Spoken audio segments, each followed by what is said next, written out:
Le pôle multimodal de Nice-Saint-Augustin est un des futurs grands projets de la ville de Nice.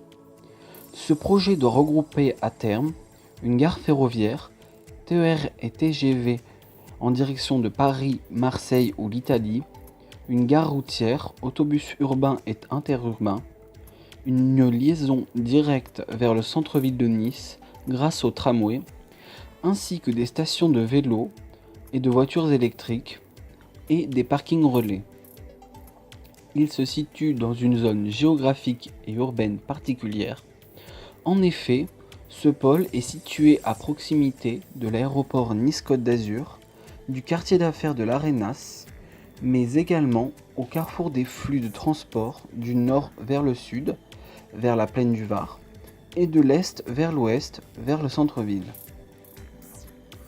D'une superficie de 90 000 m², le projet a pour ambition de redynamiser l'ouest de la ville de Nice, plus particulièrement le quartier de l'Arenas, qui sera, grâce à son accessibilité exceptionnelle, directement connecté à l'aéroport Nice-Côte d'Azur, deuxième aéroport de France.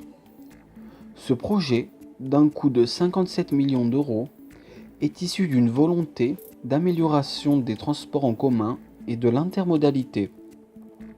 C'est un projet intégré à l'OIN, Opération d'intérêt national, de la plaine du Var.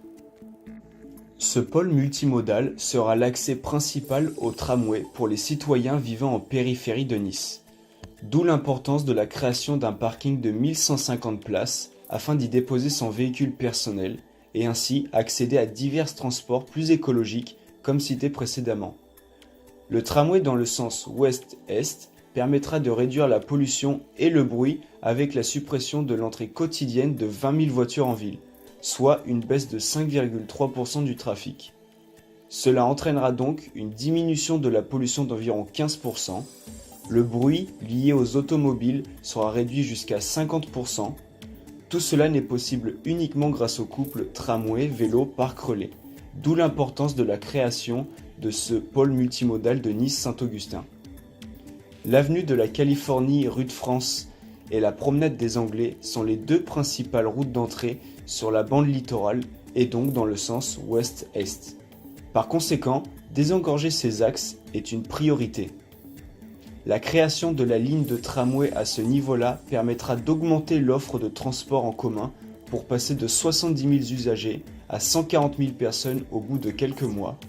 Le pôle d'échange multimodal, à terme, prévoit 2 millions de voyageurs par an pour la gare ferroviaire, 4 millions pour la gare routière et 6 millions pour le tramway. Comme nous le voyons sur le graphique, 75% de la population est pour ce projet. Cependant, il y a 20% contre. On imagine que cette part de la population est constituée de personnes âgées, souvent proches du lieu où était prévu le projet. Elles ne souhaitent sans doute pas être incommodées par les travaux et le bruit occasionnés, sachant qu'elles ne profiteront pas de ces infrastructures. Il y a également des personnes qui pensent que ce projet n'est pas utile. Il s'agit ici d'une population plutôt conservatrice. Pour autant, il y a une grande attente autour de cette gare multimodale, principalement du point de vue du déplacement et du rapprochement. Le fait de mettre à disposition des moyens de déplacement comme le tramway permettra de rapprocher les différents quartiers entre eux. Bien qu'il y ait de nombreux points positifs, la part majeure est celle du manque de stationnement. En effet, on imagine bien que de très nombreuses voitures vont devoir y stationner. Donc si le nombre de places n'est pas suffisant, le projet ne remplira pas totalement ses fonctions. Le bilan de concertation publique démontre aussi qu'il existe un risque technique accru et que la construction du tramway est prévue compte tenu de la nature des sols, difficilement exploitables. Selon nous, il faudrait éviter de faire passer le tramway sous terre. Le tramway étant moderne, design et électrique, il ne fait pas de bruit et ne détériore pas le décor. Le faire passer sous terre serait selon nous trop contraignant d'un point de vue technique, par rapport aux avantages que cela aurait. Il s'agirait d'éviter de repousser la date d'achèvement du chantier, dû à des difficultés techniques lors de la création d'un tunnel. La nécessité de nombreuses places de stationnement est primordiale, afin d'y laisser facilement sa voiture durant la journée de travail. Si cette action s'avère trop compliquée à cause d'un manque de place, alors les usagers concernés préféreront leurs moyens de transport personnel plutôt qu'en commun. Pour conclure, Le futur pôle multimodal de Nice-Saint-Augustin est un projet ambitieux.